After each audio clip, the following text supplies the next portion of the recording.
नमस्कार दोस्तों, आज जो कहानी हम आपको बताने जा रहे हैं, पौराणिक मान्यताओं के अनुसार यह कहानी सुनने से मनुष्य जन्म जन्मांतर के बंधनों से छूट जाता है, जो कि श्री कृष्ण के वचन के अनुसार है। एक बार की बात है कि यशोदा मैया प्रभु श्री कृष्ण की शरारतों से तंग आ गई और छड़ी लेकर श्री कृष्ण की ओर उन्हें सबक सिखाने के लिए दौड़ी। जब प्रभु ने देखा कि उनकी यशोदा मैया बड़ी क्रोध में है और आज उन्हें सजा देकर ही मानेंगी, तो वह अपना बचाव करने के लिए भागने लगे।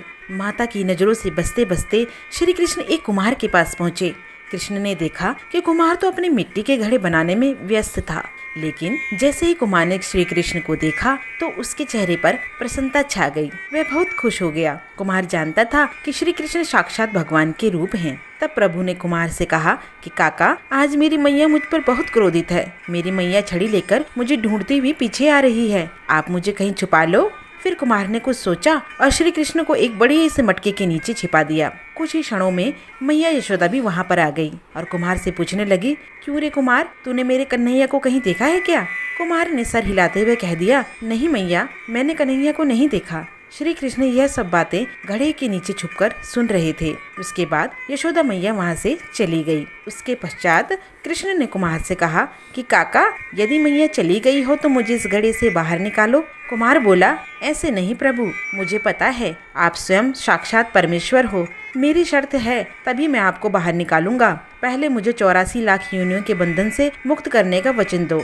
भगवान मुस्कुराए और कहा, ठीक है, मैं तुम्हें 84 लाख योनियों से मुक्त करने का वचन देता हूँ। अब तो मुझे बाहर निकाल दो। कुमार कहने लगा, मुझे अकेले नहीं प्रभु, मेरे परिवार के सभी लोगों को भी 84 लाख योनियों के बंधन से मुक्त करने का वचन दोगे तो मैं आपको इस घड़े से बाहर निकालूंगा। कृष्ण कहते हैं, चलो ठीक है, उनको भी 84 लाख योनियों के बंधन से मुक्त होने का मैं वचन देता हूँ। अब तो मुझे घड़े से बाहर निकाल दो। अब कुमार कहता है, प्रभु बस आपसे एक विनती और है, उसे भी पूरा करने का वचन दे दो। मैं तो आपको घड़े से बाहर निकाल ही दूंगा, इसमें तो कोई संशय है ही नहीं। भगवान बोले, ठीक है, अब बताओ अब क्या चाहते हो, वो भी बता दो।